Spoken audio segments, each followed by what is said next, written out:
Assalamualaikum warahmatullahi wabarakatuh. Bismillah, alhamdulillah, salatu wassalamu ala rasulillah Muhammad ibn Abdullah wa ala alihi wa ashabihi wa mawalah wa la hawla wa la quwwata illa billah amma ba'd. Baik, teman-teman peserta KKN Sisdamas tahun 2002 yang saya hormati, saya banggakan. Berikutnya kita akan masuk ke sesi mengenai tahapan siklus KKN Sisdamas di UIN Sunan Gunung Jati Bandung. Saya sampaikan PowerPoint-nya bahwa siklus KKN Sisdamas tahun 2022 ini akan melanjutkan atau juga mengembalikan pada kondisi yang offline atau luring yang sebelumnya selama 2 tahun di saat COVID tahun 2019, 2020 bahkan 2021 masih ada blended ya atau hybrid antara luring dan daring. Kali ini tahun 2022 kita akan coba kembalikan tahapan-tahapan siklus. Pertama saya ingin sampaikan teman-teman bahwa KKN Sisdamas itu kuliah kerja nyata yang berbasis pada pemberdayaan masyarakat. Apa itu pemberdayaan? Pemberdayaan kalau menurut Jim Ive itu memberikan sumber daya kesempatan, pengetahuan, dan keterampilan kepada warga untuk meningkatkan kemampuan mereka dalam menentukan masa depan mereka sendiri dan berpartisipasi pada upaya mempengaruhi kehidupan dari kelompoknya. Ya, proses penguatan dan memberikan kesempatan kepada masyarakat sekaligus melakukan belajar sosial. Jadi pemberdayaan itu sebetulnya lebih berorientasi pada pendidikan terbuka bersama masyarakat. Oleh karena itu teman-teman, kalau kita perhatikan dari pilar pemberdayaan, ada 3 pilar pemberdayaan. Yang pertama partisipasi, yang kedua sustainability, dan yang ketiga demokrasi. Pada saat teman-teman melakukan proses KKN Sisdamas, teman-teman perhatikan 3 pilar ini. Partisipasi itu keterlibatan seluruh stakeholders atau pemangku kepentingan dalam berbagai tahapan. Ya, baik tokoh pemerintah, tokoh masyarakat, tokoh agama, tokoh pemuda, tokoh ibu-ibu atau tokoh wanita, semua dilibatkan, bahkan mungkin juga anak-anak dilibatkan dalam proses pemberdayaan melalui pilar partisipasi. Nah, yang kedua ada yang disebut dengan pilar sustainability. Di sini pada proses KKN Sisdamas, teman-teman diharapkan dapat melakukan proses eksplorasi, ya. Eksplorasi dari program-program yang diduga itu bisa berkelanjutan. Jadi sustainability itu hasil pemberdayaan diarahkan pada program yang berkelanjutan. Nah, itu yang kedua. Kemudian yang ketiga ada yang disebut dengan demokrasi. Kita tidak asing dengan istilah demokrasi, dirumuskan secara bersama dengan prinsip dari, oleh, dan untuk warga atau dari, oleh, dan untuk masyarakat. Nah, ini akan kita turunkan pada paradigma KKN Sisdamas. Ada 3 paradigma KKN Sisdamas. Pertama, bahwa bagi peserta KKN yang dari kita, UIN Sunan Gunung Jati Bandung, perlu menekankan pada pemahaman KKN itu sebagai proses belajar bersama masyarakat. Di sini teman-teman bangun relasi subjek-subjek, tidak subjek-objek. Kita datang ke masyarakat mau belajar bersama masyarakat, tidak menggurui masyarakat, dan juga tidak memposisikan masyarakat sebagai sekelompok orang yang superior. Tidak, jadi kita membangun kesejajaran, sama-sama belajar. Yang kedua, ya itu tadi, menjadi tidak menggurui masyarakat. karena merasa mahasiswa kemudian datang ke masyarakat, kemudian menggurui masyarakat. Ini tidak diharapkan. Kemudian ini yang ketiga, ini juga penting, yaitu membangkitkan kesadaran kritis masyarakat. Biasanya di masyarakat-masyarakat yang cenderung tradisional, kesadaran yang terbangunnya banyak kesadaran mistis. Nah, kalau kata Paulo Freire, kita dorong dari kesadaran mistis dan kesadaran naif ke kesadaran kritis. Kesadaran kritis itu kesadaran yang disandarkan pada rasionalitas. Segala sesuatunya harus punya dasar pemikiran yang jelas, kemudian logis dan bisa dipertanggungjawabkan. Nah, itu paradigma pertama. Paradigma kedua, camkan bahwa program itu harus tumbuh dari masyarakat. Jadi pada paradigma ini, teman-teman diharapkan dapat menyepakati tahapan siklus sebagai madrasah pemberdayaan. Ada tagihan tahapan siklus yang harus itu dilakukan oleh teman-teman peserta KKN bersama masyarakat. Ajak masyarakat agar bisa melaksanakan tahapan-tahapan siklus itu. Kemudian teman-teman punya konsekuensi. Karena program itu diharapkan tumbuh dari masyarakat, maka teman-teman tidak membawa program. Tidak membawa program, karena kalau membawa program ada konsekuensinya. Membawa program berarti teman-teman harus bertanggung jawab atas program itu dan membiayai program itu supaya jalan. Beda kalau program itu tumbuh dari masyarakat. Nah, kita akan dorong program itu melalui tahapan-tahapan siklus agar keluar dari masyarakat, disepakati bersama, kemudian dilaksanakan bersama oleh masyarakat, dan hasilnya juga bisa dimanfaatkan oleh masyarakat. Sementara peserta KKN mungkin sudah pulang ke kampus, bahkan sudah jadi sarjana, program itu bisa tetap jalan, hadir di masyarakat. Yang ketiga, paradigma yang penting untuk dicamkan oleh teman-teman, yaitu bahwa setiap pertemuan memberikan manfaat. Oleh karena itu, setiap pertemuan diharapkan direncanakan bersama masyarakat.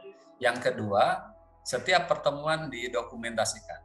Dan setiap pertemuan itu diharapkan selalu melahirkan rencana tindak lanjut dari setiap tahapan. Nah, ini poin yang paling penting, teman-teman, bahwa siklus KKN Sisdamas itu diawali dari tahap yang pertama. Ini ada 4 tahap. 4 tahap ini diasumsikan bisa masuk pada 4 pekan. Jadi selama 1 bulan itu ada 4 pekan teman-teman bisa melaksanakan tahapan siklus KKN Sisdamas. Pertama, di pekan pertama teman-teman bertugas melakukan sosialisasi awal, termasuk juga beradaptasi dengan masyarakat, yang ngobrol-ngobrol, membenahi posko dan sebagainya. Kemudian ya masang spanduk di posko, sosialisasi ke tetangga sekitar, bahkan yang paling penting ke yang punya rumah. Kemudian rembuk warga diharapkan difasilitasi di desa, atau di balai kampung atau balai dusun. Silakan, mungkin juga di masjid.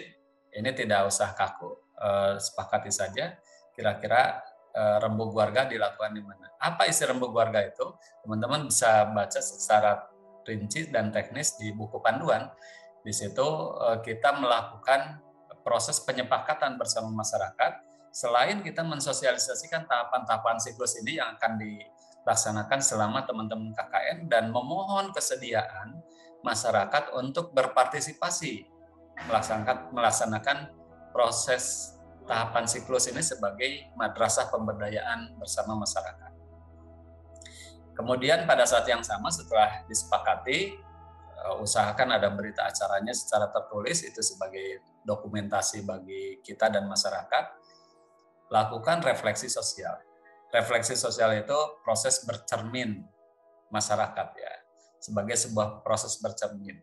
Kita akan bertanya apa masalah yang sedang dihadapi oleh masyarakat, apa kebutuhan yang ada di masyarakat, kemudian apa akar penyebab dari setiap masalah yang dihadapi oleh masyarakat. Kemudian apa potensi? Nah, ini juga penting. Apa saja potensi? Kalau perlu dipakai pendekatan ABCD, Asset Based Community Development, tanya aset apa yang dimiliki, aset sebagai potensi. Tanyakan. Kemudian mereka nanti akan menyampaikan apa yang mereka rasakan, masalah yang sedang mereka hadapi, potensi apa yang mereka ketahui. Usahakan ini secara tertulis ya teman-teman. Ya, usahakan secara tertulis. Jadi sediakan kertas, bagikan, kemudian ditanyakan, kemudian ditulis oleh warga, oleh masyarakat, kemudian kita umumkan satu persatu, bahas satu persatu. Usahakan ditempel juga di dinding. Kalau ada papan tulis, di papan tulis ditempel pakai selotip kertas gitu, sehingga orang bisa merasa dihargai dan pendapatnya dihargai, dan mereka juga bisa melihat hasil belajar mereka. Kemudian ini yang pertama, anggap selesai. Secara teknis ada teknik-tekniknya juga, teman-teman bisa membaca di buku panduan dan mempelajari.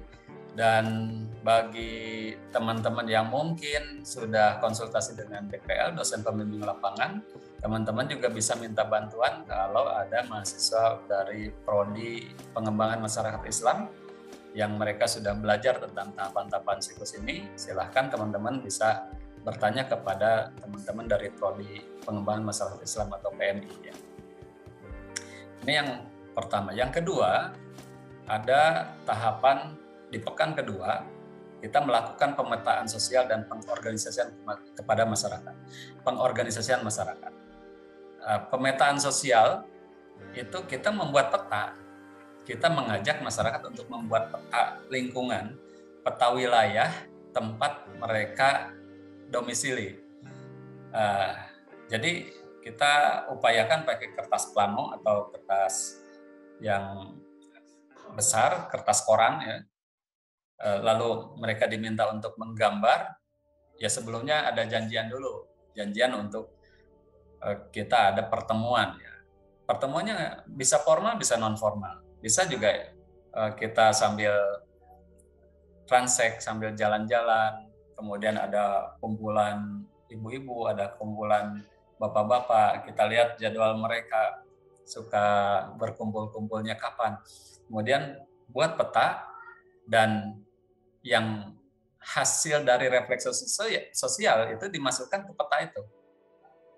Di mana ada pengangguran, di situ kasih tanda, kasih kode-kode tertentu, simbol-simbol tertentu, di mana kalau masalahnya yang muncul, misalnya jalan yang rusak, di mana saja kasih warna tertentu atau simbol tertentu, di mana ada rumah bidan, ada dokter misalnya sebagai potensi, ada kiai, ada pesantren misalnya, ada masjid, kemudian ada RT berapa saja, RT 1 di mana, RT 2 di mana, dan seterusnya. Itu dilakukan di pemetaan. Kalau diperlukan peta itu beberapa peta, silahkan sesuai tema ya. Atau satu peta juga nggak masalah. Jadi kalau petanya dibuat tematik itu jauh lebih bagus. Kemudian yang berikutnya setelah pemetaan sosial, pada saat yang sama kita juga memanfaatkan pertemuan itu untuk melakukan pengorganisasian kepada masyarakat atau pengorganisasian masyarakat. Dari hasil sosialisasi awal, rembuk warga, refleksi sosial, dan pemetaan itu kita tunjuk atau kita tetapkan, kita sepakati organisasi mana yang kira-kira bisa melanjutkan proses dari pemberdayaan ini. Misalnya Karang Taruna atau PKK atau mungkin LPM desa, Lembaga Pemberdayaan Masyarakat Desa, atau juga mungkin oleh perangkat desa itu sendiri. Silakan bagi teman-teman peserta KKN yang di Kuningan, itu Pemda Kuningan menitipkan agar proses pemberdayaannya diarahkan pada BUMDes, optimalisasi BUMDes ya, Badan Usaha Milik Desa, dan Desa Wisata. Nah, Di situ pasti ada organisasinya. Bagaimana kita mengaktifasi organisasi itu agar menjadi duta pemberdayaan dan penggerak sosial dari masyarakat di desa itu. Itu yang kedua. Berikutnya, setelah selesai di tahap ketiga ada yang disebut dengan perencanaan partisipatif dan sinergi program. Nah, dokumen-dokumennya awali dari hasil refleksi, kemudian pemetaan, itu dikompilasi dan diolah datanya di perencanaan partisipatif, kemudian diprioritas. Mana prioritas program yang kira-kira terjangkau, kemudian juga bisa disinergikan dengan pendekatan konsep good governance, bagaimana kita membangun pola relasi kerjasama antara masyarakat dengan pemerintah, kemudian masyarakat dengan pihak swasta, agar program itu bisa berjalan dengan lancar. Jadi tidak dibiayai oleh dana mahasiswa ya. Yang berhasil itu, yang sukses itu kalau masyarakat berkemauan untuk membiayai program itu secara partisipatif. Nah, kemudian setelah direncanakan, ditetapkan waktunya, tempatnya di mana, baru di pekan keempat, pekan terakhir dilakukan pelaksanaan program dan monitoring evaluasi. Nah, ini pelaksanaan programnya di pekan keempat. Jadi kalau di siklus KKN Sistamas, teman-teman, pelaksanaan program itu adanya di akhir, bukan di awal. Nah, ini penting untuk diperhatikan. Sehingga apa yang dilakukan itu hasil dari tahap-tahap proses yang itu sebetulnya sebagai sebuah proses belajar sosial bersama masyarakat, dan pelaksanaan program itu dikawal juga oleh masyarakat. Teman-teman sendiri itu tugasnya sebagai fasilitator dan pendamping saja, mendampingi agar tahapan siklus ini bekerja dengan baik. Nah, ada kemungkinan hambatan dalam pelaksanaan siklus, teman-teman. Yang pertama, perubahan pikiran peserta KKN. Nah, ini penting, tolong diperhatikan. Tiba-tiba di antara teman-teman ada pikiran-pikiran, ya udahlah, jangan ribet-ribet pakai tahapan-tahapan seperti itu. Nah, ini kalau ini diabaikan, teman-teman, itu akan berdampak pada proses yang akan dilakukan. Biasanya ini akan semacam chaos ya, terjadi kekacauan. Nah, abai terhadap tahapan pemberdayaan biasanya muncul akibat adanya provokasi baik dari eksternal, ya dari eksternal biasanya dari masyarakat, dari tokoh pemerintah biasanya, maupun dari internal, dari internal mahasiswa yang nggak mau ribet, pengennya instan-instan, ya pokoknya menghabiskan waktu di sana hanya untuk main, hanya untuk berwisata. Nah, ini yang keliru. Tolong ini diperhatikan, jangan sampai kita berubah pikiran pada saat pelaksanaan KKN. Jadi kita harus komitmen bahwa kita datang ke masyarakat untuk belajar bersama masyarakat dengan tahapan-tahapan yang sudah kita sepakati. Yang kedua, kemungkinan ada hambatan dalam pelaksanaan siklus itu lambatnya adaptasi. Mungkin teman-teman ada yang lambat, banyak yang lambat adaptasinya ya, karena suasana baru, tempat yang baru, desa baru. Nggak apa-apa, tapi kalau terlalu lambat, biasanya ini akan menghambat pada siklus. Teman-teman akan terdesak di pekan terakhir. Bahkan kadang ada yang move on-nya di minggu keempat baru move on gitu. Ini tolong teman-teman agar gercep ya, gerak cepat di pekan pertama, tahap pertama teman-teman sudah bisa beradaptasi. Maka penting untuk observasi awal ya, sebelum pelaksanaan KKN ada observasi bersama DPL gitu, bersama teman-teman kelompok. Yang ketiga, perhatikan juga suhu sosial politik wilayah KKN. Adanya konflik interest perlu dibaca sejak observasi awal. Ya, kadang-kadang ada wilayah yang baru pemilihan kepala desa, itu juga berpengaruh. Nah, tolong diperhatikan. Kadang-kadang ada dua kubu di masyarakat, tolong perhatikan itu. Berikutnya yang keempat,